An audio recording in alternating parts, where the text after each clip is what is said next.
Bwana wetu Yesu Kristo asifiwe. Mtoto wa Mungu, na kusalimu katika jina la Yesu Kristo, jina lipitalo majina yote. Tuna kila sababu ya kumshukuru Mungu na kumtukuza Mungu kwa uaminifu wake katika maisha yetu. Mungu ni mwema, ni mwaminifu, anatutunza, anatulinda kila inapoitwa leo. Uaminifu wake kwetu ni mkuu. Mungu hajawahi kutuacha, anatuwazia yaliyo mema kila itwapo leo. Mtoto wa Mungu, mchana wa leo, acha tuende mbele za Mungu. Tumwambie Baba asante. Mshukuru Mungu kwa kadri ambavyo Roho Mtakatifu atakuongoza kumshukuru Mungu. Baba yetu na Mungu wetu, katika jina la Yesu Kristo wa Nazareti aliye hai, asante kwa wema wako, asante kwa fadhili zako, asante kwa uaminifu wako mkuu. Bwana, wewe ambaye hutuachi, wewe ambaye huruhusu machozi yakawa sehemu yetu, bali Bwana, kila wakati unayo mikakati mizuri kwa ajili ya maisha yetu. Unayo mawazo mazuri kwa ajili ya maisha yetu, sisi na watoto wetu, sisi na waume na wake, sisi na ndugu zetu na wazazi wetu. Tumeuona mkono wako Bwana ukihusika katika maisha yetu. Baba, tunarudisha heshima na utukufu kwako. Tunashuka mbele zako Bwana, tunanyenyekea. Tunatambua ya kwamba hatujakamilika mbele zako. Tumewaza vibaya, tumenena vibaya, tumetenda vibaya. Ukitutazama katika mwenendo wetu, unaona tumepungua. Hatuna haki mbele zako, lakini tunayo haki katika damu ya Yesu Kristo. Baba, tunaomba damu yako ya thamani itutakase, itusafishe, itutenge mbali na kila uovu na hila za kuzimu, katika jina la Yesu, katika jina la Yesu. Tusafishe Bwana, tutakase Bwana. Neema yako iwe juu yetu kwa utukufu wa jina lako. Baba, tunashuka na kunyenyekea, tukiamini mkono wako mwema uko pamoja nasi kututetea na kutusaidia. Asante Roho Mtakatifu kwa kuwa uko tayari kutufundisha. Pokea utukufu na heshima, katika jina la Yesu tumeomba na kushukuru, amen. Mtoto wa Mungu, tuna kila sababu ya kumtukuza Mungu. Amekuwa mwaminifu na tumeendelea kuona mkono wake. Napenda nikukaribishe tena katika ibada hii ya mchana wa leo. Katika masaa haya ya mchana, Mungu yuko mahali hapa kutufundisha, kutuelekeza, kutujulisha yale ambayo anataka atujulishe mchana wa leo. Tuko kwenye mwezi wa habari njema. Mtoto wa Mungu, haijalishi kwako unaona giza kiasi gani, haijalishi kwako unaona mambo ni magumu kiasi gani, lakini nataka nikuhakikishie, Mungu mtangaza habari njema katikati ya mambo magumu. Yuko tayari kutangaza na kuachilia habari njema katikati ya hayo magumu unayoyaona, katikati ya mazingira magumu ulionayo.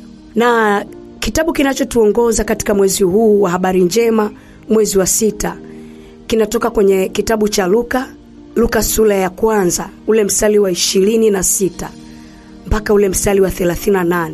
Malaika Gabrieli anampelekea Mariamu habari njema, habari za kumzaa mkombozi wa ulimwengu, kwamba Mungu ameangalia katika ulimwengu, ameona tumbo la Mariamu ndilo linaloweza kumbeba Masihi, kumbeba mkombozi wa ulimwengu, na Mungu akalitimiza neno hilo kwa Mariamu. Mtoto wa Mungu, kama nilivyotangulia kukwambia, mwezi huu amini, iko habari njema ambayo Mungu anaiachilia kwenye maisha yako. Na neno linalotuongoza siku ya leo linatoka kwenye kitabu, tutasoma mistari miwili kutoka sura 14, ule mstari wa 19 na wa 20. Neno la Mungu linasema, kisha malaika wa Mungu aliyetangulia mbele ya jeshi la Israeli akaondoka akaenda nyuma yao, na ile nguzo ya wingu ikaondoka hapo mbele yao ikasimama nyuma yao. Ikafika kati ya jeshi la Misri na jeshi la Israeli, napo palikuwa na lile wingu na lile giza, lakini lilitoa nuru wakati wa usiku, na hawa hawakuwakaribia hawa usiku kucha. Mtoto wa Mungu, hii ni habari ya wana wa Israeli walipokuwa wanatoka Misri, baada ya Mungu kuwa amefanya ishara nyingi katikati ya Misri, na pigo lililokuwa la mwisho kuwatoa wana wa Israeli pale Misri lilikuwa pigo mzaliwa wa kwanza wa Misri, ambaye miungu iliweka nguvu ndani yake, miungu ya Kimisri iliweka nguvu ndani ya wazaliwa wa kwanza wa Kimisri, wa wanadamu na wa wanyama. Mungu akapita kuihukumu hiyo miungu, na ili kuihukumu hiyo miungu aliua wazaliwa wote wa kwanza. Na Farao na watu wote wa Misri wakawaruhusu wana wa Israeli kutoka. Walipotoka wamefika bahari ya Shamu, Farao ndani yake Mungu akaachilia moyo mgumu, akaamua kuwafuatilia wana wa Israeli. Mstari wa 19 unatuambia malaika wa Mungu aliyetangulia mbele ya jeshi la Israeli. Kumbe kulikuwa na malaika alikuwa ametangulia mbele ya jeshi la Israeli. Biblia inasema akaondoka akaenda nyuma yao, na lile wingu likaondoka hapo mbele yao likasimama nyuma yao. Kwa nini malaika ameondoka mbele aliyekuwa amewatangulia na wingu limeondoka limekuja kusimama nyuma yao? Ni kwa sababu ya kuwatenga wana wa Israeli na wa Misri, ili wa Misri wasiweze kuwakaribia wana wa Israeli. Mstari wa 20 anasema ikafika kati ya jeshi la Misri na jeshi la Israeli, napo palikuwa na lile wingu na lile giza, lakini lilitoa nuru wakati wa usiku, na hawakuwakaribia hawa usiku kucha. Mungu alichokuwa anakifanya ni kuwatenga wana wa Israeli na wa Misri, ili Farao na jeshi lake lisiwakaribie wana wa Israeli. Nisikilize mtoto wa Mungu, nikwambie, nilitangulia kukwambia katikati ya magumu ulionayo kuna habari njema. Hawa wana wa Israeli walipokuwa wamefika bahari ya Shamu walilia. Wanaona mbele yao kuna bahari, wanaona nyuma yao kuna jeshi la Farao linawakaribia. Mungu akamwambia Musa, usinililie, mkononi mwako una fimbo, piga hayo maji na hiyo fimbo. Alipopiga ile fimbo kwenye yale maji yakagawanyika, wakaona njia. Mtoto wa Mungu, unalo neno la Kristo, unaye Roho Mtakatifu, unaye Yesu, unao Utatu Mtakatifu ndani yako. Nisikilize nikwambie, Mungu alikuwa anamwambia Musa, wewe unacho ambacho wa Misri hawana. Mungu uliye naye ni zaidi ya magari ya Farao, ni zaidi ya farasi za Farao. Usilie Musa, kwa nini unaonyesha udhaifu katikati ya adui? Unaye mkuu kuliko vile vitu walivyonavyo kwa jinsi ya nje ambavyo unaviona vina nguvu. Mungu uliye naye ana nguvu zaidi ya vitu vyenye nguvu juu yao. Mtoto wa Mungu, Mungu akawatenga wa Misri na wana wa Israeli. Mchana wa leo malaika asimame katikati yako na maadui zako.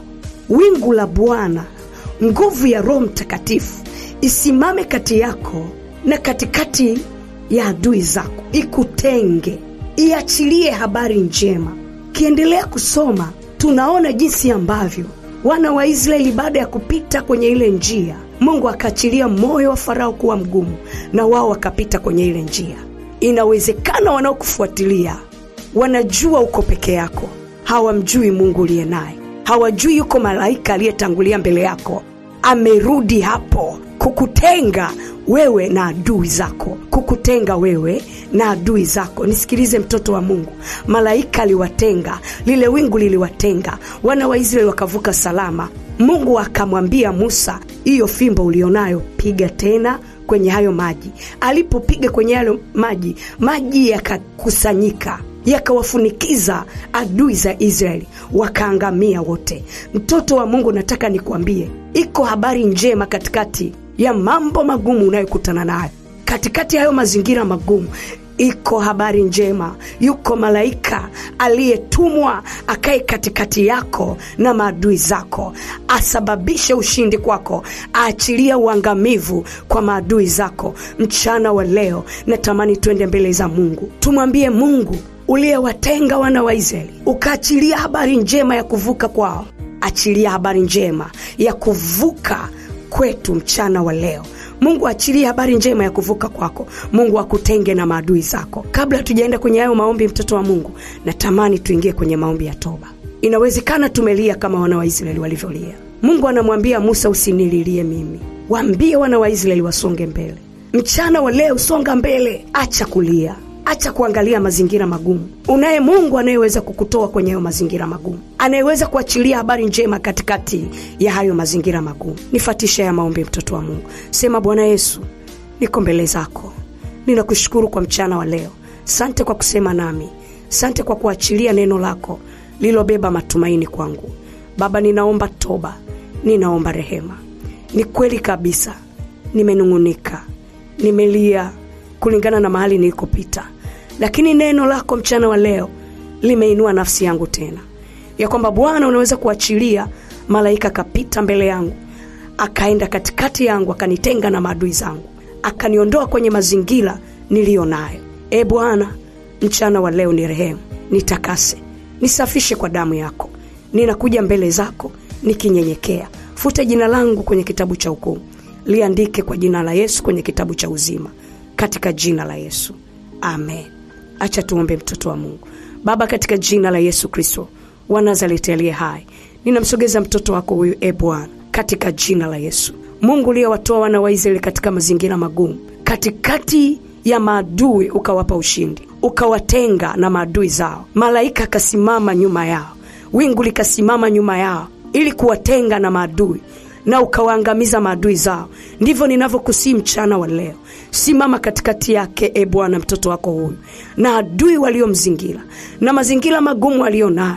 Mvushe Bwana, mtetee, mpiganie, onekana ukimsaidia. Malaika asimame kumvusha, Bwana, katika jina la Yesu. Mtoe kwenye hayo mazingira ya magonjwa, ya madeni, ya mateso, ya hasara kwenye biashara, ya ndoa kutaka kuvunjika. Hayo mazingira, Bwana, mtoe hapo ili jina lako litukuzwe. Ujitwalie utukufu kama ulivyojitwalia utukufu kwa Farao. Ujitwalie utukufu hata kwa mtoto wako huyu, katika jina la Yesu Kristo. Baba, tumeomba na kushukuru, amen. Mtoto wa Mungu, Mungu akubariki sana. Naomba nikuletee tangazo hili ya kwamba mkesha unaendelea, na ni mkesha wa baraka. Tumeendelea kumwona Mungu akituhudumia kwenye mkesha. Mkesha unaanza saa 8 usiku mpaka saa 12 za asubuhi. Karibu tukeshe pamoja na Bwana. Na mkesha huu unaongozwa na mtumishi wa Mungu, mbeba maono Eric Brighton. Mungu akubariki sana na akutunze. Ulikuwa na mimi Asiria Vincent kwenye madhabahu ya Mungu Kwanza, chini ya mtumishi wa Mungu na mbeba maono Eric Brighton. Amen. Ikiwa ni mara yako ya kwanza na ungependa kushiriki na ama kuwa ni miongoni mwa wale ambao wako kwenye magrupu yetu ya WhatsApp, uwepo kwenye madhabahu ya WhatsApp, kwenye group lolote la WhatsApp, ushauri ni kwamba kabla ya kuomba, nenda mbele za Mungu, umuombe Mungu. Nenda mbele za Mungu, omba. Haijalishi ni muda gani utaomba, ni wiki, ni mwezi, haijalishi ni mwaka utaomba. Nenda mbele za Mungu, muulize kama hii ni madhabahu ambayo inamtumikia Mungu katika roho na kweli, kama hapa ni mahali sahihi pa wewe kujumuika. Kwa nini nasema hivyo? Ninakushauri hivyo kwa sababu ninakupenda. Usikubali kujiunga kwenye madhabahu hii au madhabahu yoyote bila kumshirikisha Mungu. Usimuulize mtu yoyote, muulize Mungu, je, hapa ni mahali sahihi ama la? Akikwambia hapa ni mahali sahihi, elekeza moyo wako na nafsi yako kujiungamanisha, maana hazina yako itakuwa mahali hapa. Maana ndivyo neno la Mungu linasema, mahali roho yako ilipo ndipo na hazina yako ilipo. Lakini pia kama utaelekeza moyo wako mahali hapa, kwa maana unataka kujiunga, tuma ujumbe mfupi kwa njia ya WhatsApp. Sema naomba kujiunga. Tuma kwenye namba 0683095434. Na akikwambia hapa sio mahali sahihi, mpendwa, jifunze kutii. Usilazimishe nafsi yako kukaa mahali ambapo umeambiwa sio, maana hapata kuwa na baraka kabisa katika maisha yako. Haitakuwa ni madhabahu itakayoleta matokeo kwenye maisha yako. Badala yake, nenda kule atakapokuelekeza, tena kwa unyenyekevu. Nenda, elekea huko atakapokuelekeza. Kwa nini? Kwa sababu baraka zako amezielekeza sehemu hiyo alikokuelekeza. Mungu akubariki sana. Mungu akutie nguvu. Naitwa Eric Brighton kutoka Dar es Salaam, Tanzania.